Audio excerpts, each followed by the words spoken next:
Assalamualaikum warahmatullahi wabarakatuh. Selamat pagi. Kembali kita melanjutkan pembelajaran kimia kita hari ini.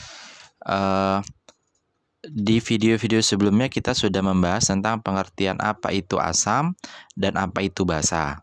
Ada asam basa menurut Arrhenius, ada asam basa menurut Bronsted-Lowry, dan ada asam basa menurut Lewis. Masing-masing punya ciri khas, masing-masing punya pengertian yang berbeda dalam mendefinisikan apa itu asam, apa itu basa. Bagian kedua yang kita bahas adalah kekuatan asam basa. Jadi, dalam asam ataupun basa ada istilah asam kuat atau asam lemah, ada istilah basa kuat atau basa lemah. Untuk bagian yang pertama atau yang A, kita bicara soal asam dulu. Asam, tadi saya katakan asam ini dibagi ada istilah asam lemah, ada istilah asam kuat. Nah, perbedaan asam kuat atau asam lemah ini adalah kekuatan ionisasinya. Ini kekuatan ionisasi. Bagaimana suatu senyawa itu mengion. Semakin banyak dia bisa menghasilkan ion, maka dia tergolong sebagai asam kuat.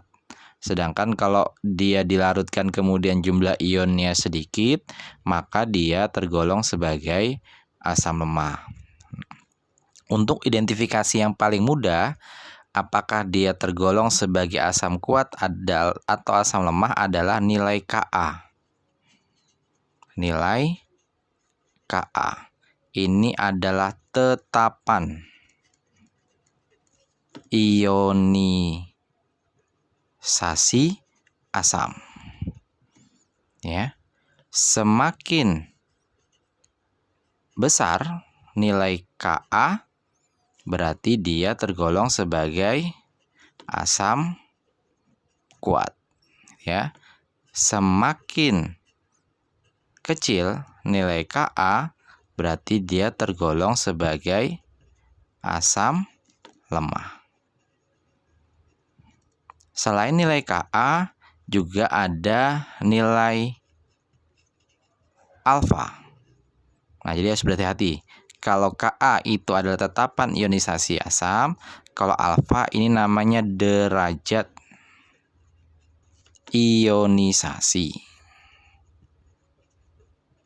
Ya, jadi kalau Ka itu tetapan ionisasi asam, sedangkan kalau alfa itu derajat ionisasi. Pengertiannya kurang lebih pemahamannya kurang lebih sama, yaitu tergantung bagaimana atau berapa banyak ion yang dihasilkan pada saat dia di dalam larutan.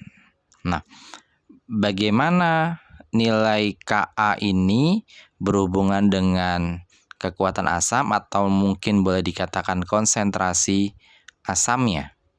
Bagaimana derajat alfa dihubungkan dengan kekuatan asamnya?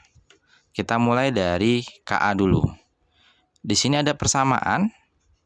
Untuk konsentrasi H+ sebagai ciri dari asam itu adalah akar dari Ka-nya dikali konsentrasi asam. Ini kurung tegak mengartikan konsentrasi, gitu ya. H+ sebagai kekuatan asam atau ciri dari asam itu adalah nilai Ka-nya dikali konsentrasi asam. Sedangkan kalau dengan derajat ionisasi, nilai alfa itu sama dengan akar dari Ka dibagi konsentrasi asam. Itu pengertian dari atau hubungan antara nilai Ka dengan kekuatan asam atau antara derajat ionisasi dengan nilai Ka-nya. Itu saja untuk video pertama ini. Nanti kita coba lihat bagaimana pemanfaatan kedua rumus ini. Kedua persamaan ini berlaku untuk asam lemah. Kenapa saya bilang berlaku untuk asam lemah? Tadi identifikasinya ke sini. Ya, jadi semakin besar Ka, dia semakin kuat sifat asamnya, sedangkan kalau semakin kecil nilai Ka, maka dia akan semakin lemah. Nah, untuk asam kuat, nilai Ka-nya tidak diperhitungkan karena sangat besar dia. Baru diperhitungkan nilai Ka itu apabila dia berupa asam lemah. Jadi rumus kedua ini atau persamaan kedua ini, dua ini itu berlaku untuk asam lemah. Mungkin itu saja pertama video. Nanti kita coba lihat bagaimana pembahasan soal-soal untuk kedua contoh rumus ini. Terima kasih.